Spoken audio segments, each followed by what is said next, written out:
to Sunday school. Psalm 137, verse 5. If I forget thee, O Jerusalem, let my right hand forget her cunning. All that was now left of the people of Judah was a company of captives carried away from their own land to the land of Babylon. Theirs was a long, sorrowful journey, with their wives and children dragged by cruel soldiers over mountains and valleys, almost 1,000 miles. So hard was the journey that many of them died on the way. Babies were born, and sometimes their mothers perished from their sufferings. They could not go straight across the vast desert which lies between the land of Judah and the plains of Babylonia. They were led around this desert far to the north, through Syria, up to the Euphrates River, and then following the great river in all its windings down to the land of their captivity. There in the land of Babylonia, or Chaldea, they found rest at last. When they were once in their new home, the captives met with less trouble than they had feared, for the people of the land under Nebuchadnezzar, the great king, treated them kindly and gave them fields to work in as their own. The soil was rich, and they could raise large crops of wheat and barley and other grains. They planted gardens and built for themselves houses. Some of them went to live in the cities and became rich, and some were in the court of King Nebuchadnezzar and rose to high places as nobles and princes, standing next to the king in rank and honor. And the best of all was that these captives in a strange land did not worship idols. They saw the images of the Babylonian gods all around them, but they did not bow down to them. They worshipped the Lord God of their fathers, and the Lord only. The idol worshippers in Judah had been slain, and most of the captives were good men and women who taught their children to love and serve the Lord. These people did not forget the land from which they had come. They loved the land of Israel, and they taught their children to love it by singing songs about it.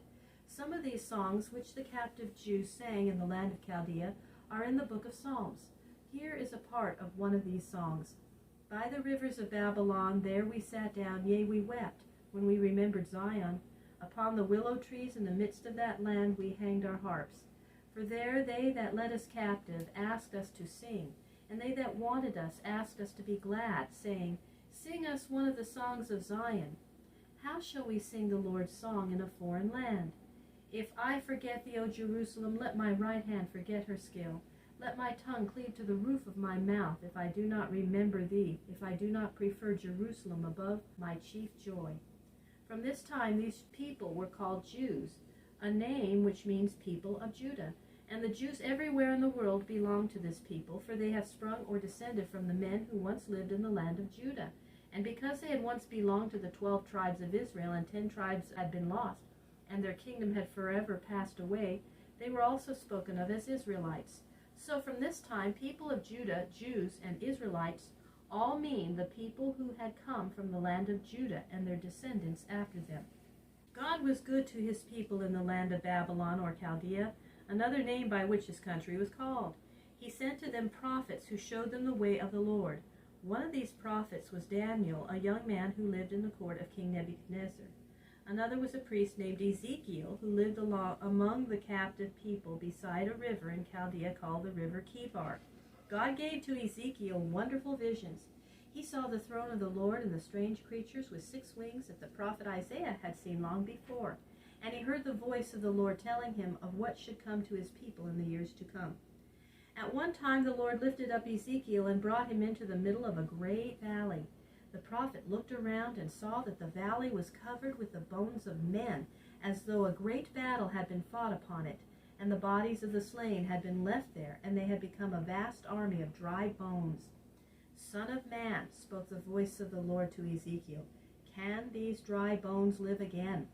And Ezekiel answered, O Lord God, thou knowest whether these dry bones can live. Then the Lord said to Ezekiel, Preach to these dry bones, O Son of man, and say to them, O ye dry bones, hear the voice of the Lord. Thus saith the Lord, I will send breath into you, and you shall live, and I will put flesh upon you, and cover you with skin, and you shall be alive again, and know that I am the Lord. Then Ezekiel spoke to the army of dry bones spread over the valley, as the Lord bade him speak. And while he was speaking, there sounded a noise of rolling thunder, and all through the field the different bones began to come together, one part to another part, until there were no more loose bones, but skeletons of bones fitted together. Then another change came. Suddenly the flesh grew over all the bones, and they lay on the ground like an army of dead men, a host of bodies without life. Then the Lord said to Ezekiel, "Speak to the wind, O son of man. Speak and say, Come forth the four winds, O breath, and breathe upon these slain that they may live." Then Ezekiel called upon the wind to come, and while he was speaking, the dead bodies began to breathe. Then they stood up on their feet, a great army of living men filling the whole valley. Then the Lord said to Ezekiel, "Son of man, these dry bones are the people of Israel. They seem to be lost and dead and without hope. But they shall live again, for I, the Lord, will put life into them, and they shall go back to their own land and be a people once more. I, the Lord, have spoken it, and I will do it." When Ezekiel told the captive people this vision, their hearts were lifted up with a new hope that they should see their own land again.